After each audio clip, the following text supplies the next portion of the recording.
ఇక కళ్ళజోడు అవసరం లేదు. స్మార్ట్ విజన్ ఐ హాస్పిటల్లో ఎలాంటి ఐ సర్జరీకైనా 50% డిస్కౌంట్. ఆగస్టు 11 నుండి 19 వరకు మాత్రమే. నమస్తే, నేను Keshav. Welcome to Suman TV. ఆంధ్రప్రదేశ్లో కొత్త ప్రభుత్వం ఏర్పడి 2 నెలలు గడిచిపోయింది. కానీ ఈ 2 నెలల నుంచి ప్రభుత్వ కార్యాలయాల్లో ఫైళ్ల మాయం అనే మాట, ఫైళ్ల దహనం అనేది మరొక మాట. ఈ రెండు మాత్రం ఎవరూ తప్పించలేకపోతున్నారు.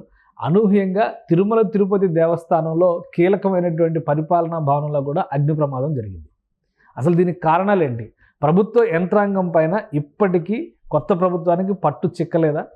పదే పదే ట్రాన్స్ఫర్లు చేస్తున్నప్పటికీ, పోలీసు అధికారుల నుంచి వివిధ స్థాయిల్లో ఉన్నటువంటి అధికారుల్ని బదిలీలు చేస్తున్నప్పటికీ ఈ ప్రమాదాల నివారణ మాత్రం కష్టతరంగా మారుతోంది. దీనికి కారణం ఏంటి? ఈ అంశాలపైన విశ్లేషణ చూద్దాం. మనతో పాటు బీజేపీ అధికార ప్రతినిధి రవికిరణ్ గారు ఉన్నారు. రవికిరణ్ గారు నమస్కారం. నమస్కారం సార్. రవికిరణ్ గారు, ఏ విధంగా చూడాలి? కొత్త ప్రభుత్వం ఏర్పడి 2 నెలలు దాటింది, కానీ ఇప్పటికీ ఫైళ్ళ దహనం అంటున్నారు, కీలకమైనటువంటి ఫైళ్ళు మిస్సింగ్ అంటున్నారు. ఒకవైపు నుంచి ఇప్పటివరకు జరిగిన ఘటనల పైన ఎవరిని అదుపులోకి తీసుకున్నట్టు కానీ ఎలాంటి క్లారిటీ కూడా ఇచ్చిన పరిస్థితి లేదు. తిరుమల తిరుపతి దేవస్థానం అనేది చాలా ముఖ్యమైనది. ప్రపంచవ్యాప్తంగా పర్యాటకులు, భక్తులు వచ్చేటువంటి స్థలం. అక్కడ కూడా అడ్మినిస్ట్రేటివ్ బ్లాక్లో అగ్ని ప్రమాదం జరిగింది. ఎలా చూడాలి దీన్ని? కేశవ్ గారు, ముందుగా మీకు సుమన్ టీవీ వీక్షకులందరికీ నమస్కారం అండి. ఫైళ్ల దహనం గత ఎలక్షన్ నుంచి, రిజల్ట్స్ రాకముందు నుంచి ఇప్పటి వరకు చూసుకుంటే కనీసం ఒక డజన్ పైగా ఫైల్ దహనాలు జరిగినాయి. జనరల్గా మనం ఎలక్షన్స్ అయిపోయిన తర్వాత ఏ సెక్రటేరియట్ లో ఒక సెక్షన్ లో షార్ట్ సర్క్యూట్ అయింది, కాలిపోయిందని జనరల్ గా ఎలక్షన్ అయిపోయిన తర్వాత గత 2-3 నెలల ఎలక్షన్లుగా చూస్తున్నాం. ఎక్కడో చోట చిన్నగా అవుతా ఉంటాయి. కానీ ఈసారి మాత్రం అంతకు మించి రాష్ట్ర వ్యాప్తంగా వివిధ ప్రాంతాల్లో, వివిధ డిపార్ట్మెంట్లో ఏ ఒక్క డిపార్ట్మెంట్ కి అది పరిమితం కావట్లేదు. సిఐడి విభాగంలో ఎన్నికల ఫలితాలకు ముందే మనం చూసాం ఏ రకంగా హెరిటేజ్ సంబంధించినటువంటి పత్రాలు ఎన్ని కాల్చేయడం మనం చూసాం. ఆ తర్వాత ఎప్పుడు మనం చూడం ఫారెస్ట్ డిపార్ట్మెంట్ ఫైల్స్ కూడా తీసుకెళ్లి కృష్ణానది కరకట్ట మీద తీసుకెళ్లి కాలుస్తుంటే స్థానికులు పట్టుకున్న విధానం చూస్తాం. అలాగే మైనింగ్ డిపార్ట్మెంట్, మదనపల్లిలో రెవెన్యూ శాఖ ఆర్డీఓ ఆఫీసులు ఏ రకంగా చేశారు. అక్కడ డీజీపీ గారు కూడా ఆ రోజు హెలికాప్టర్ వేసుకుని వెళ్ళారు. పెద్ద ఇన్వెస్టిగేషన్ టీం జరుగుతుంది. మళ్ళీ ఇరిగేషన్ శాఖ, రాజమండ్రి ధవళేశ్వరంలో ఉన్నటువంటి ఇరిగేషన్ శాఖలో పోలవరం నిర్వాసితుల సంబంధించిన సెక్షన్ లో దానికి ఫైల్ దహనం. అక్కడ కాకుండా కనీవిని ఎరిగినటువంటి తిరుమల తిరుపతి దేవస్థానంలో భక్తులకి నిలవాలమైనటువంటి తిరుమల తిరుపతి దేవస్థ కలియుగ దైవం అయినటువంటి తిరుమల టిటిడి విభాగంలో ఇంజనీరింగ్ సెక్షన్ లో కూడా ఫైల్ దహనం. అంటే జగన్ ప్రభుత్వం యొక్క అవినీతి ఇందు కలడు అందులేడని సందేహం వలదు, ఎందెందు వెతికినా అందందే కలదు అన్నదాన చందంగా ఉందండి. ఒక్క డిపార్ట్మెంట్ పరిమితం కాలేదు. ఈ రోజు మీరు అన్నట్లు ఐపీఎస్ని ఐఏఎస్ని మార్చి వ్యవస్థని గాడిలో పెట్టే ప్రయత్నం మా రాష్ట్ర ముఖ్యమంత్రి వర్యులు, డిప్యూటీ ముఖ్యమంత్రి వర్యులు చేస్తున్నప్పటికీ కింద స్థాయిలో అధికారులు ఏ రకంగా చేతివాటం ప్రదర్శిస్తున్నారు, ఏ రకంగా ఈ ఫైల్స్ దహనం చేయకూడదో చట్టరీత్యా నేరం అని పదే పదే చెబుతున్నప్పటికీ బరి తెగించి కొంతమంది అధికారులు ఏదో చేస్తున్నారు. అదేంటి ఎందుకు చేస్తారో పట్టుకుంటే అది జిరాక్స్ కాపీలే అంటాం, మళ్ళీ అది తీసుకొచ్చి లోపల పెట్టడం మరుక్షణంలో, లేదా ఫైల్ ఎక్కడో చెత్త కుండీలో పడేది ఉంటాం, చెత్త కుండీలో ఉందేంటనగా వెంటనే తీసుకెళ్లి మళ్ళీ లోపల పెట్టుకుంటాం. సో నేనేంటంటే గత 5 సంవత్సరాల జగన్మోహన్ రెడ్డి గారి పరిపాలనలో విధ్వంసం ఏ స్థాయిలో జరిగింది అంటే పై స్థాయి అధికారులే కాదు, కింద స్థాయి అధికారులు కూడా కలుషితం చేసి వ్యవస్థలు మొత్తం నీరుగార్చే విధంగా ఇంత విధంగా అవినీతి వటవృక్షాల్ని పాతుకుపోయే విధంగా చేశారు. దాన్ని పెగలించి వేయటానికి మీరన్నట్టు 60 రోజులు 62 రోజుల్లో సరిపోవట్లేదు అనేది వాస్తవం. ఎక్కడ ఏ డిపార్ట్మెంట్లు ముట్టుకున్నామన్నా సరే కింద స్థాయి అధికారులు కూడా ఇన్వాల్వ్ అయ్యారు కాబట్టి వాళ్ళు కూడా సహకరించని, లేకపోతే తాత్యారం ఆలస్యం చేస్తున్న పరిస్థితి. ఈలోపు జాగ్రత్తగా దాన్ని సైలెంట్ చేసేయటం, కాల్ చేయటం, ఇది అత్యంత దారుణమైన పరిస్థితి. అంటే ముఖ్యమంత్రి గారు చాలా సీరియస్ గా ఉన్నారు, ఇన్వెస్టిగేషన్ చేస్తున్నారు. దీని మీద ఇంకా ఆగటం లేదు. దీని మీద తప్పనిసరిగా ప్రభుత్వం అయితే దీని మీద సీరియస్ చర్యలు తీసుకోవాలి. ఇప్పటికీ ఇంకా సరైన చర్యలు కూడా ఇంకా కంక్లూజన్ వచ్చినట్లేదు. మదనపల్లి విషయం అయితే ఇన్వెస్టిగేషన్ జరుగుతుంది. పెద్ద ఎస్ఐటి బృందం ఏర్పాటు చేశారు, నోటీసులు ఇచ్చారు, విచారణ చేస్తారు. చట్టపరంగా ఏదైతే ఇన్వెస్టిగేషన్ చేస్తున్నారో దాని ఇంకా పురోగతి ఇంకా పూర్తి స్థాయిలో వచ్చినట్లేదు. ఇది మాత్రం చాలా దురదృష్టకరం. అన్ని విభాగాల్లో ఆఖరికి తిరుమల తిరుపతి దేవస్థానం కూడా వదిలినటువంటి ఇంజనీరింగ్ సెక్షన్ అండి అది.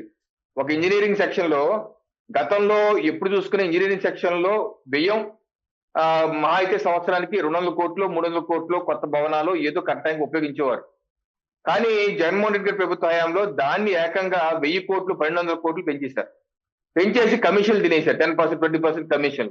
అంటే దేవుడు కోసం, దేవుణ్ణి దర్శించుకునే భక్తుల కోసం, వారి సౌకర్యాల కోసం ఏదైతే దాతలు ఇస్తున్నారో, కైంకర్యాలు కావచ్చు, విరాళాలు కావచ్చు, ఏ రకంగా ఇస్తున్నారో దాన్ని తప్పుదో పట్టించేసి ఈ రకంగా దాన్ని చేయడం, ఆ యొక్క ఆల్రెడీ విజిలెన్స్ అధికారుల ఇన్వెస్టిగేషన్ టీటీడీలో జరుగుతుంది. టీటీడీలో విజిలెన్స్ అధికారులు ఉన్నారు. ఆల్రెడీ కొత్తగా ఈవో గారు శ్యామలరావు గారు వచ్చాక వ్యవస్థలు కొంచెం బాగుపడ్డాయి.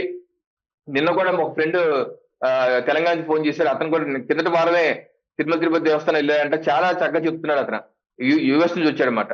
అతను నేను గత 2 ఏళ్ల క్రితం ఒకసారి వెళ్ళాను రవి, అసలు ఏం బాగోలేదు, ఇప్పుడు చాలా బాగుంది, క్యూ లైన్లు ఫుడ్ ఇస్తున్నారు, శానిటేషన్ బాగుంది, అలాగే అక్కడ సౌకర్యాలు కూడా నీట్ గా ఉన్నాయి, లడ్డు క్వాలిటీ పెరిగింది, అధికారుల రెస్పాన్స్ బాగుందని చెప్పన్నారు. సో శ్యామలరావు గారు మా ప్రభుత్వం వచ్చాక ముఖ్యమంత్రి గారు మొదటి ప్రమాణ స్వీకారం చేసిన రోజే తిరుమల తిరుపతి దేవస్థానం వెళ్ళారు. ప్రక్షాళన అక్కడి నుంచే మొదలు పెడతా అన్నారు. శ్యామలరావు గారు తీసుకొచ్చారు, ఒకటోటిగా సెట్ చేస్తున్నారు.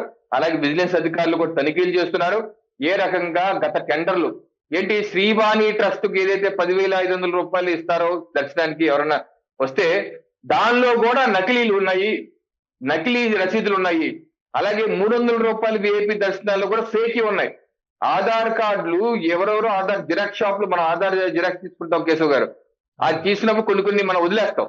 అటువంటి ఆ పేపర్లు కూడా తీసుకొచ్చి అక్కడికి ఎవరికి సంబంధం లేకుండా ఆధార్ పెట్టుకొని లింకప్ చేసి బ్లాక్ చేసేసి, గదులు కావచ్చు దర్శనాలు కావచ్చు బ్లాక్ చేసి ఏదో ఆధార్ కార్డు పేరు మీద దాన్ని బ్లాక్ లో అమ్మేసి మళ్ళీ దాన్ని మార్చేయటం. ఈ కుంభకోణం జరిగిందని శ్యామలరావు గారు బయట పెట్టారు. ఇది మనం గనివిని ఎరున్నటువంటి కుంభకోణాలు. 300 రూపాయలు విఐపి టికెట్, అలాగే లడ్డూలో నాణ్యతకి సంబంధించి సప్లయర్స్ కావచ్చు, సప్లయర్స్ ఎవరెవరో పాస్ సప్లయర్ తీసేసి నాణ్యత లేనటువంటి సప్లయర్లు పెట్టడం, వాళ్ళకి కమిషన్ తినేటారు. అలాగే గదుల బుకింగ్ లో కుంభకోణాలు, అలాగే ఈ దర్శనం టికెట్ లో కుంభకోణాలు, ఎన్ని శ్యామలరావు గారు ఒకటొకటి తీసుకొస్తున్నారు. అలాగే బిజినెస్ అధికారులు అన్ని బయట పెడుతున్నారు. ఈ బయట పెడుతున్న తరుణంలో ఎక్కడ ఇంజనీరింగ్ సెక్షన్ లోకి వచ్చి తమకి తగలలు పోతాయని ఆ సెక్షన్ అధికారులు కూడా అత్యుత్సాహంతో కొంతమంది చేసినట్టున్నారు. ఇది ఎలా ఉందంటే, ఏపీ ఫైల్స్ అనే ఒక సినిమా తీస్తే నిరంతరంగా ఒక నెట్ఫ్లిక్స్ లోనో లేకపోతే అమెజాన్ ఫైల్స్ లోనో ఒక సీరియల్ మాదిరిగా సినిమా తీసే పరిస్థితి ఉంది. సో ఆ స్థాయిలో జగన్ ప్రభుత్వ హయాంలో అవినీతి వేళ్ళూరిపోయింది. దీన్ని ప్రకటించి వేయాలంటే కొంత సమయం పడుతుంది. కేశవ్ గారు తప్పనిసరిగా ఈ ప్రక్షాళన చేయాలి. తిరుమల తిరుపతిలో ఫైళ్ల దహనం అనేది మీరు అన్నట్టుగా ఒక 8 రకాల కేటగిరీల్లో స్కాములు జరిగినాయి గత ప్రభుత్వ హయాంలో అన్నారు. ఆల్రెడీ విజిలెన్స్ ఎంక్వైరీలు కూడా నడుస్తున్నాయి.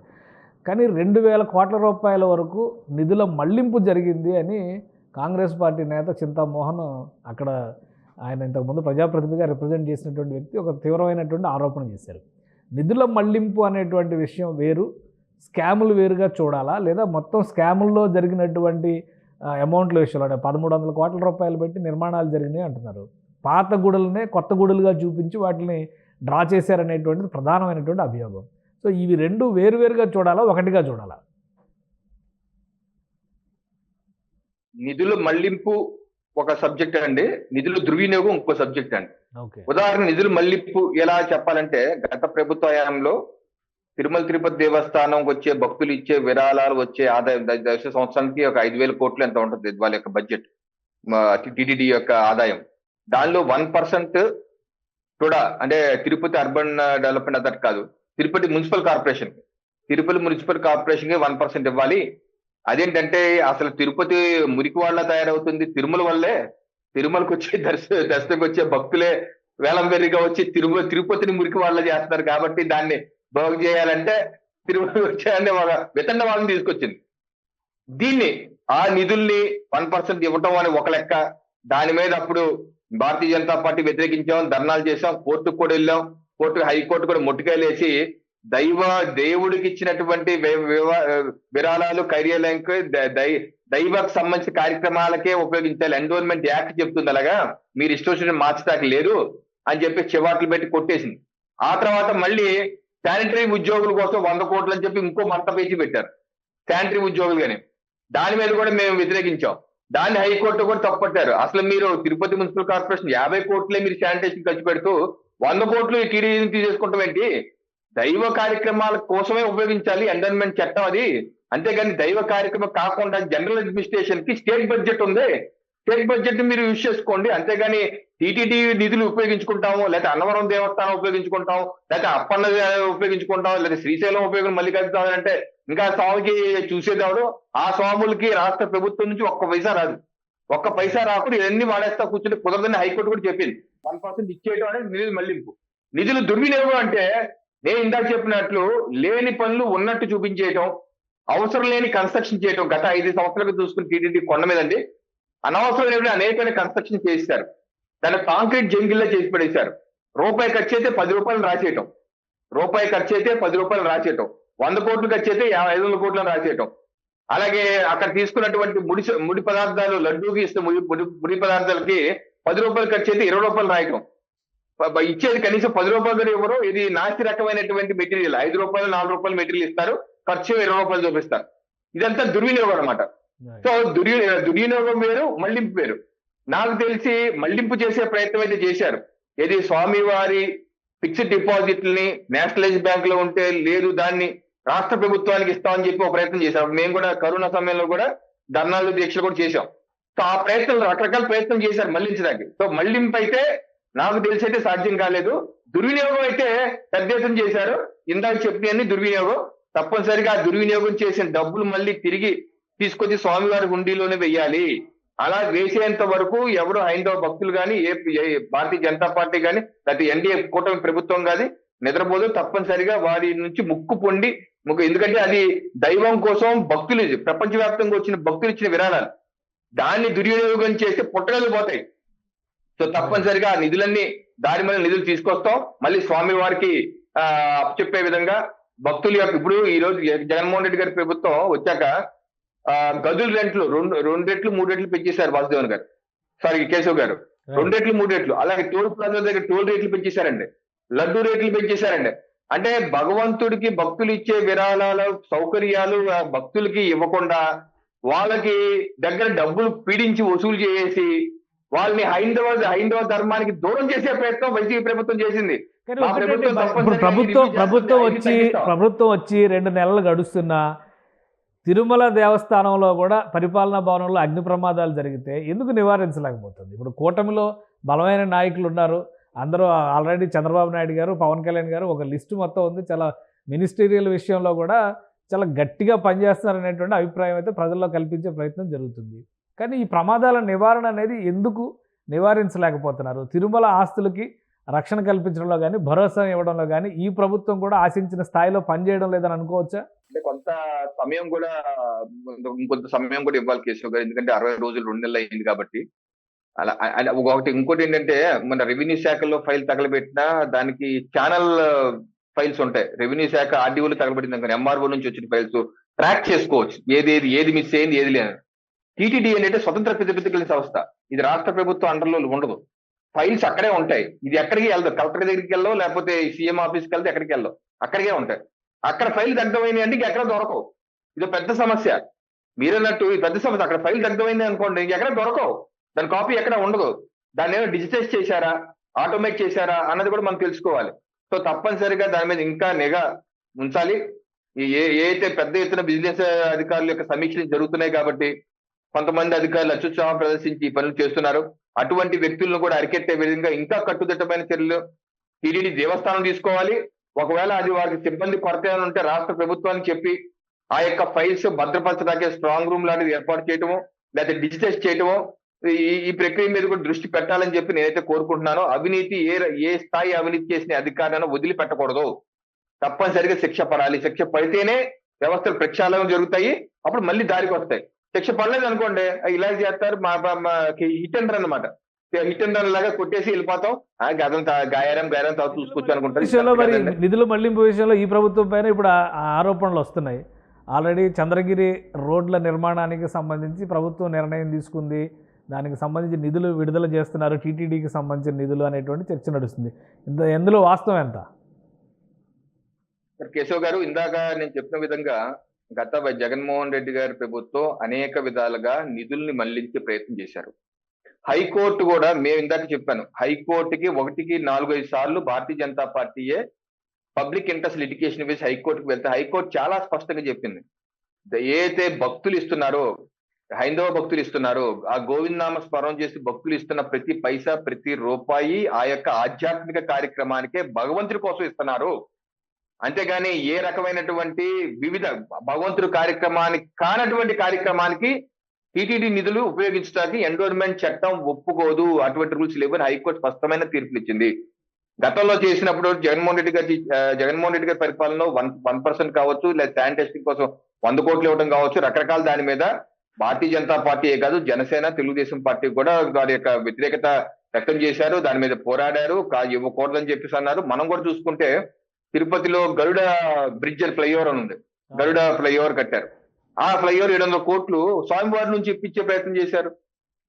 అలాగే తిరుపతి మున్సిపల్ కార్పొరేషన్ కి స్వామివారు ఇచ్చే, అంటే మీకు తిరుపతి దేవస్థానం డబ్బులు, లేకపోతే అన్నవరం దేవస్థానం డబ్బులు, లేకపోతే అప్పన్న గారి డబ్బులు, అన్ని డబ్బులు తీసుకొచ్చి కాలువలు, డ్రైనేజీలు, రోడ్లు వేసుకుంటాకైతే ఇంకా రాష్ట్ర ప్రభుత్వాలు ఎందుకు?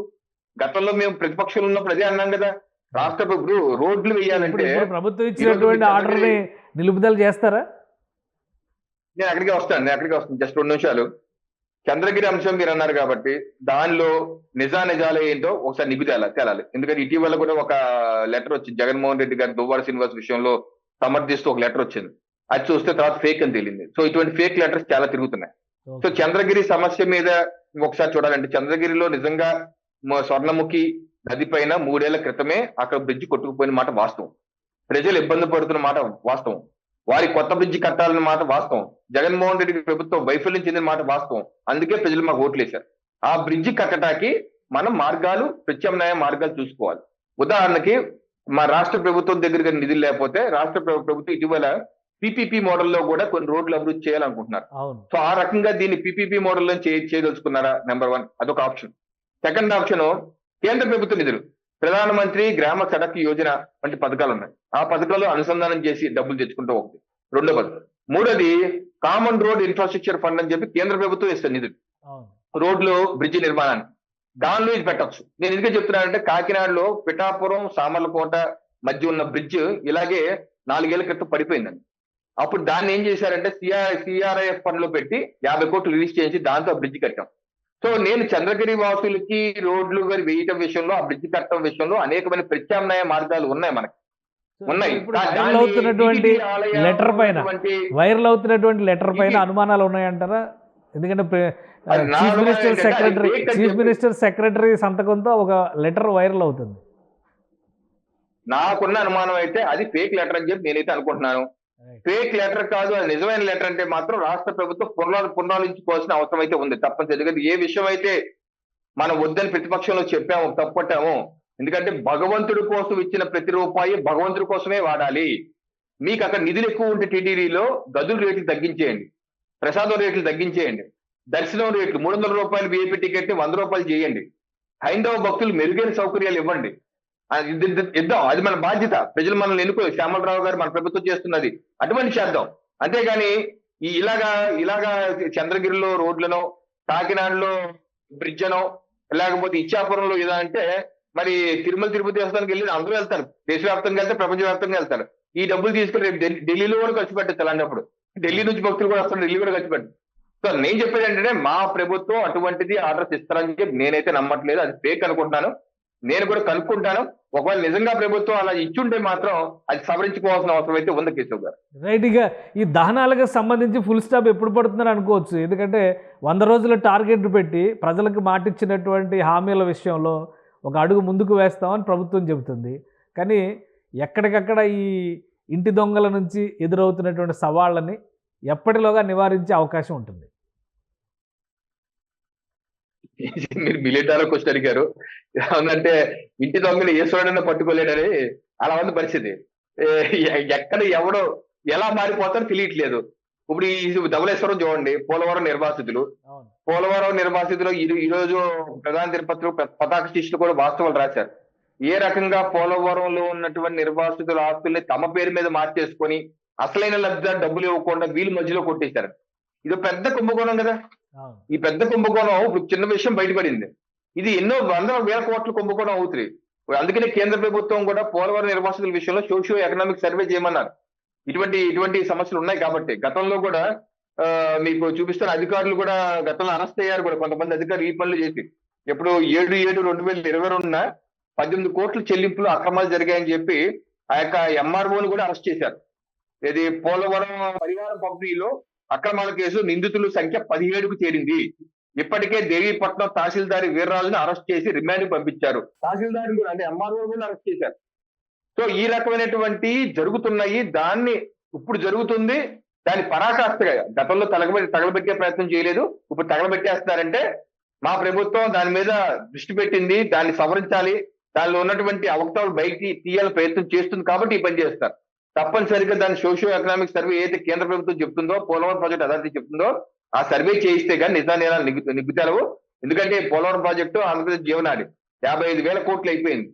దానిలో నిర్మాణం అయ్యే 16,000 కోట్లే లేదా 20,000 కోట్లు, మిగతా 33,000 కోట్లు నిర్వాసిత పరిహారమే. మరి ఈ రకంగా పరిహారం పెంచేసుకుంటే ఉపయోగం ఏంటి? మధ్యలో దళారులు తినేస్తారు కదా. సో ఇటువంటి దహన కార్యక్రమాల వలన మనం కళ్ళు తెరిచి తప్పనిసరిగా ఇది కట్టడి చేసే విధంగా అధికారులు చర్యలు తీసుకోవాలి. అలాగే జరుగుతున్న అవకతవకలు కూడా నిగ్గు తేల్చి వాళ్ళని శిక్షణ పడే విధంగా కూడా వాళ్ళు విచారించి చట్టపరంగా శిక్షణ పడే విధంగా కూడా చేస్తేనే కానీ ఇది ఆగవు. కేశవ్ గారు, ఒకళ్ళిద్దరు శిక్షలు పడితే గానీ ఈ ఆగవు. మరి మా ప్రభుత్వం అయితే సీరియస్ గా వర్క్ చేస్తాం కాబట్టి దొంగలు భయపడుతున్నారు. మీరు అడుగుతున్న ప్రశ్న బాగానే ఉంది, ఎప్పుడు ఆపుతున్నారని. మేము ఆపట్లేదు, ఇంకా సీరియస్ గా చెకింగ్ చేస్తాం, సీరియస్ గా వెరిఫికేషన్ వరుస పెట్టి అధికారుల బదిలీలు జరుగుతున్నా కానీ ఈ ఘటనలు కూడా వారంలో 1-2 నమోదవుతూనే ఉన్నాయి. గత 2 నెలలుగా ప్రభుత్వం వచ్చిన తర్వాత జరిగినటువంటి ఘటనలు, ప్రభుత్వం రాకముందర జరిగిన ఇన్సిడెంట్స్ పక్కన పెడదాం. ఎందుకంటే అది ముందు జాగ్రత్తతో చేశారా, లేదా ఏమన్నా జరుగుతుందన్న భయంతో చేశారా, తెలియక జరిగినాయా, అవన్నీ పక్కన పెట్టేస్తే ప్రభుత్వం వచ్చినాక కూడా వరుస పరంపర జరగడం అనేది కొంత ఆశ్చర్యానికి గురి చేస్తుంది. మీరన్నట్టు ఐఏఎస్ ఐపీఎస్ పై స్థాయి అధికారులు అందరూ మారుస్తున్నారు, షఫిల్ చేశారండి. అయితే కింద స్థాయి అధికారుల్ని, సెక్షన్ ఇంజనీర్ని, లేదా సూపర్వైజర్ని, లేకపోతే రైటర్స్ ని, వీళ్ళందరూ ఉంటారు కదా సార్ రకరకాల అధికారులు, వాళ్ళందరినీ మనం మార్చలేం కదా. ఇప్పుడు సమస్య ఏంటంటే ఆ స్థాయిలో జరుగుతుంది. అంటే కరప్షన్ ఎక్కడ వరకు వెళ్ళిపోయింది చూడండి. వాళ్ళు బదిలీ అయిపోయిన అధికారులతో కూడా బహుశా మాట్లాడుకుంటూ ఆయన దొరికితే మనం కూడా దొరికిపోతాం. ఒక సెక్షన్ ఒక ఎంఆర్ఓ దొరికారు అనుకోండి, ఆ ఎంఆర్ఓ ఉన్న సెక్షన్ ఆఫీసర్ కూడా దొరికిపోతారు కదా, గుమస్తా కూడా దొరికిపోతారు కదా, అందరూ ఒక లైజర్ కదా, మనం కూడా దొరికిపోతావు బాబు, నువ్వు కూడా దొరికిపోతావు, దాని సంగతి ఫైల్ కాల్చి అంటున్నారేమో, అందుకని ఈ పనులు జరుగుతున్నాయేమో. సో దీని మీద తప్పనిసరిగా డేగ గన్ను అయితే వేయాలి. ప్రభుత్వ ఉద్యోగులు కూడా, ప్రభుత్వ సంఘాలు కూడా, ఎన్జిఓ సంఘాలు కూడా ముందుకొచ్చి అప్పీల్ చేయాలి. ఇటువంటి ఎవరో ప్రోత్సహించద్దు. ఒకవేళ అటువంటిది జరుగుతున్నట్టు మీ శాఖలో అనుమానం ఉంటే మాకు వెంటనే ఫిర్యాదు చేయండి. ప్రభుత్వ ఉద్యోగుల మీద చెడ్డ పేరు రాకుండా చూడాలన్న అప్పీల్ కూడా వాడు కూడా చేస్తే బాగుంటది. ప్రభుత్వం కూడా దాని మీద సీరియస్ గా వర్క్ చేస్తామండి. ఇది నేరం జరుగుతున్నటువంటి ఏ కోణంలో ఏ స్థాయిలో జరిగినా తీయాలని ప్రయత్నం చేస్తున్నాం. అయితే కొంత సమయం పడుతుంది. చట్ట ప్రకారం ఏదంటే ఇమీడియట్ గా అయిపోయేది కాదు కదా, కొంత విచారణ చేసి చట్టపరంగా చేస్తున్నటువంటి అంశాల్లో కొంత డిలే అవుతుంది. దానిలో ఒకళ్ళిద్దరు శాఖలు కూడా యాడ్ అవుతున్నాయి. మరి ఇటువంటి జరగకుండా మేము చూసుకునే బాధ్యత మా మీద అయితే ఉంది కేశవ్ గారు. రైట్, థ్యాంక్ యూ రవికిరణ్ గారు, మీ అభిప్రాయాలు తెలియజేసినందుకు. ఇది ఆంధ్రప్రదేశ్లో వరుసగా జరుగుతున్నటువంటి ఫైళ్ల దహనాల వ్యవహారం కొంత కలవరపరుస్తున్నటువంటి పరిస్థితి కనిపిస్తుంది. అలానే గత ప్రభుత్వ హయాంలో పైనుంచి కింది స్థాయి వరకు అవినీతి పేరుకుపోయినటువంటి విధానాన్ని ఇది ప్రతీకగా కనిపిస్తుందని రవికిరణ్ గారు అంటున్నారు. వీలైనంత త్వరలో ఈ అంశాలని కట్టడి చేసే విధంగా ప్రభుత్వం చర్యలు తీసుకుంటుందని వివరిస్తున్నారు. మరోవైపు తిరుమల తిరుపతి దేవస్థానంలో జరుగుతున్నటువంటి 2 రకాల దోపిడీలపైన కూడా కొత్త ప్రభుత్వం ప్రత్యేకంగా దృష్టి పెట్టాల్సినటువంటి అవసరం ఉంది. ముఖ్యంగా నిధుల మళ్లింపు విషయంలో కఠినంగా వ్యవహరించాలి. కొన్ని ఫేక్ లెటర్స్ సర్క్యులేట్ అవుతున్నాయి అనేటువంటి అనుమానాలు కూడా ఉన్నాయి. వీటిపైన సమగ్ర దర్యాప్తు చేయాలన్నటువంటి విజ్ఞప్తిని రవికిరణ్ గారు చేసిన ఇది special discussion. Keep watching. Suman టీవీలో మీ పర్సనల్ అండ్ బిజినెస్ ప్రమోషన్స్ కోసం కింది నెంబర్కి కాంటాక్ట్ చేయండి.